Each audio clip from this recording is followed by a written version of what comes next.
Adaptive empathy, empaths and trauma. Hi, my name is Troy. Welcome to Applying Principles.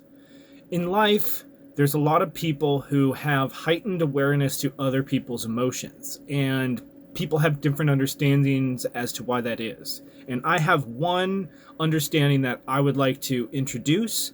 It's traumatic adaptive empathy. So when you're growing up, or someone's growing up, or you're in a traumatic situation where you have some kind of abuser situation where your daily life is basically based around somebody else's emotional state.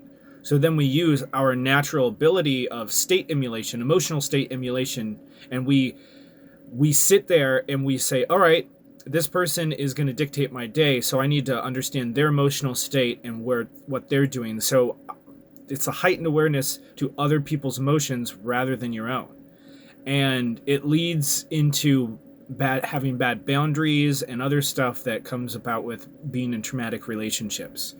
This is interesting because I think it's very important to know what other people feel and where they're coming from, but at the same time, you need to know what you feel and who you are. And this is where I think the definition of healthy selfishness comes in mind, because you are the self, and it's nobody else's job to really take care of you. It's your job first and foremost to take care of yourself more than anybody else. And if you can't take care of yourself and you don't have anything to give, well, then you can't help anybody else anyway.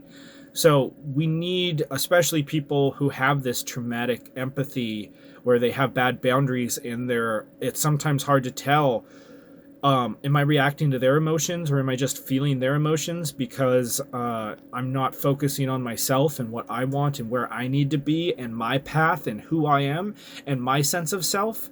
And if we use that and then use our empathy to go out once in a while and not just sit out there with our gates open all the time, because then we're just feeling everybody's things and we can't tune into our own guidance, our own thoughts and our feelings, and be our authentic selves, or tie into our spiritual abilities or whatever.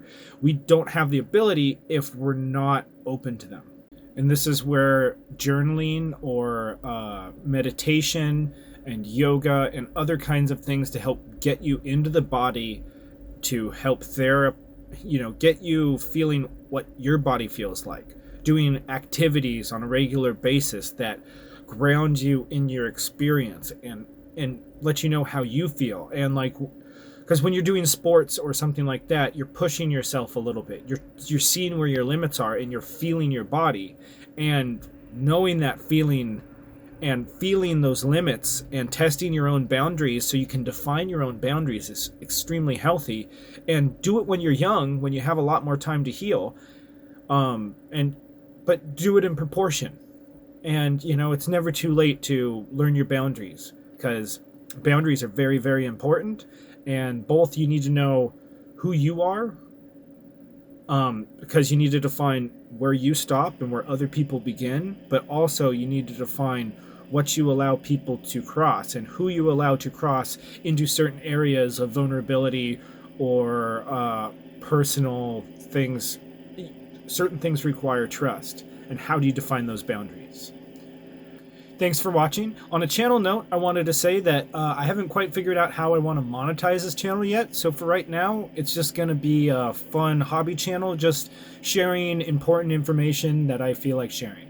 Well, thanks for watching and have a great day.